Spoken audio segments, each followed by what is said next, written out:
Chère fleuve méridienne, cher fleuve méridien, bonjour.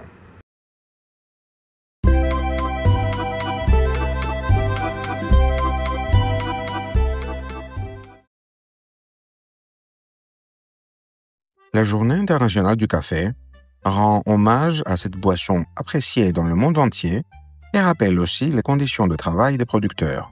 Le café est à la fois un plaisir quotidien, un moment de partage et un élément culturel présent dans de nombreux pays. Voie F, destination sentier tracé. Attention au départ.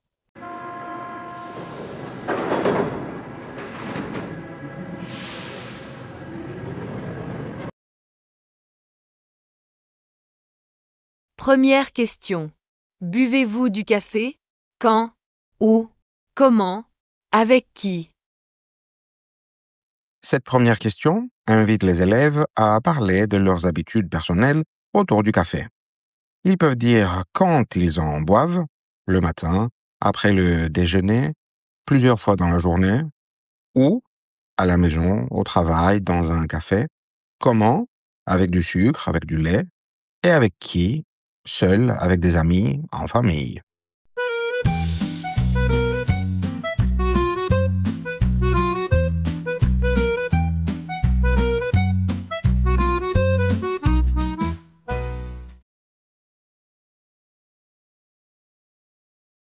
Deuxième question. Dans votre pays, le café est-il une boisson populaire? Cette question permet de comparer les pratiques culturelles. Les élèves peuvent dire si le café est très répandu, s'il existe des cafés traditionnels ou des chaînes modernes, et à quel moment de la journée il est le plus consommé. Ils peuvent aussi évoquer d'autres boissons populaires dans leur pays, comme le thé ou les infusions, et expliquer la différence.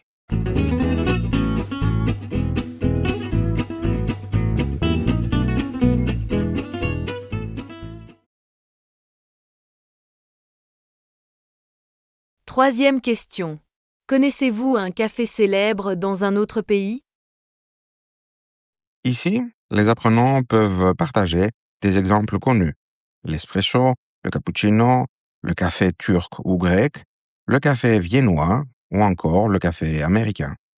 Ils peuvent dire ce qui rend ce café particulier, la préparation, la manière de le servir, la quantité, le goût.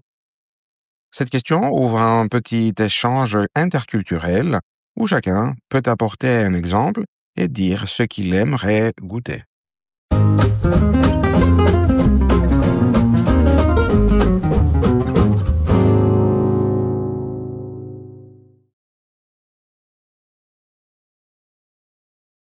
Créée en 1977, la Journée mondiale du végétarisme encourage la réflexion sur notre alimentation et ses conséquences sur la santé, l'environnement et les animaux. Elle invite chacun à découvrir le végétarisme, à mieux comprendre ce choix de vie et à réfléchir aux alternatives à la consommation de viande. Voie L, destination terrain conquis. Attention au départ.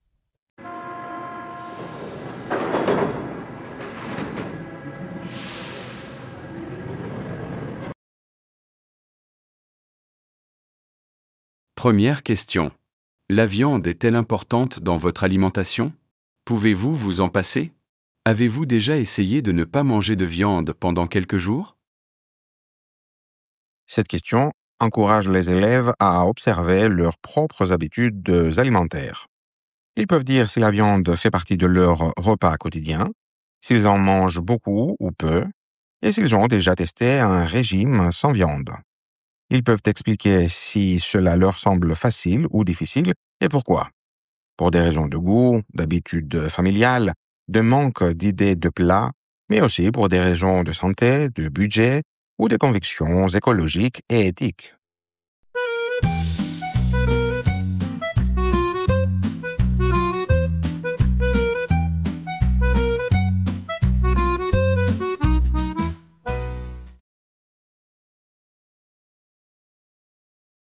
Deuxième question. Pourquoi certaines personnes choisissent-elles de devenir végétariennes? Pensez-vous qu'un régime végétarien soit bon pour la santé? Ici, les élèves doivent identifier les raisons possibles. Respect des animaux, protection de l'environnement, préoccupations liées à la santé ou convictions religieuses. Ils peuvent ensuite discuter des avantages et des inconvénients pour la santé. Un régime équilibré peut être bénéfique, mais il faut bien choisir les aliments pour éviter des carences. La réponse attendue doit rester nuancée en montrant que cela dépend de la manière dont on organise son alimentation.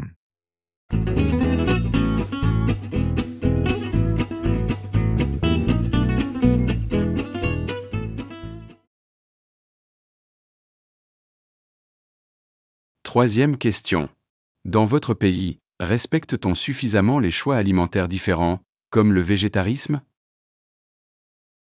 Cette question ouvre un débat sur la tolérance alimentaire et la diversité des pratiques. Les élèves peuvent dire si, dans les restaurants, les cantines scolaires ou les repas de famille, les végétariens trouvent facilement des alternatives. Ils peuvent aussi réfléchir aux jugements ou aux stéréotypes parfois associés au végétarisme et expliquer si ces choix sont acceptés ou parfois critiqués. L'objectif est de lier la question de l'alimentation à celle du respect des différences.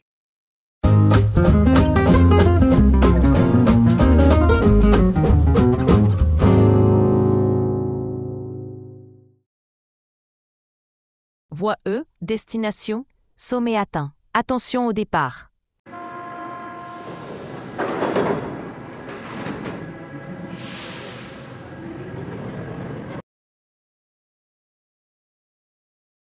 Première question. Le végétarisme est-il un choix individuel ou un acte politique? Cette question ouvre une réflexion sur la portée du végétarisme. D'un côté, on peut dire qu'il s'agit d'un choix personnel lié à la santé ou au goût. De l'autre, certains le considèrent comme un acte politique car il remet en question l'industrie de la viande, ses impacts écologiques et le traitement des animaux.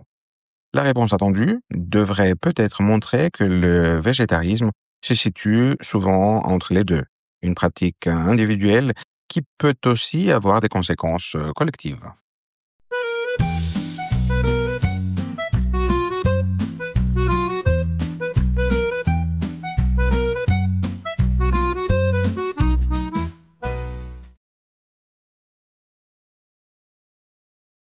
Deuxième question.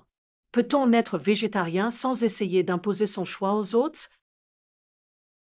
Ici, les apprenants sont invités à réfléchir sur la dimension sociale du végétarisme. Certains végétariens choisissent de partager leur expérience de manière militante en cherchant à convaincre les autres. D'autres préfèrent le vivre de manière discrète sans chercher à imposer leur choix. La réponse attendue doit montrer la difficulté d'équilibrer la liberté individuelle et la sensibilisation collective.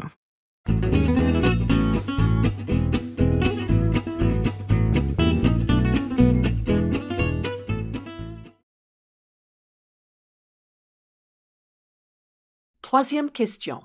L'industrie agroalimentaire pourrait-elle vraiment s'adapter à une société qui devient majoritairement végétarienne?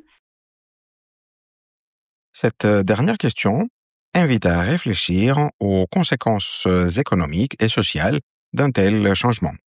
D'un côté, l'industrie pourrait développer des alternatives végétales, investir dans les protéines végétales et proposer plus de plats adaptés. Mais d'un autre côté, cela bouleverserait des filières entières, comme l'élevage, en ce qui concerne la production du lait, de la viande ou des œufs, l'agriculture animale et les industries dérivées, c'est-à-dire les entreprises qui transforment ces produits comme les abattoirs, les laiteries ou les fromageries. Une réponse approfondie doit envisager les enjeux de transition et montrer que l'adaptation est possible, mais qu'elle demanderait du temps, de l'innovation et un changement culturel profond.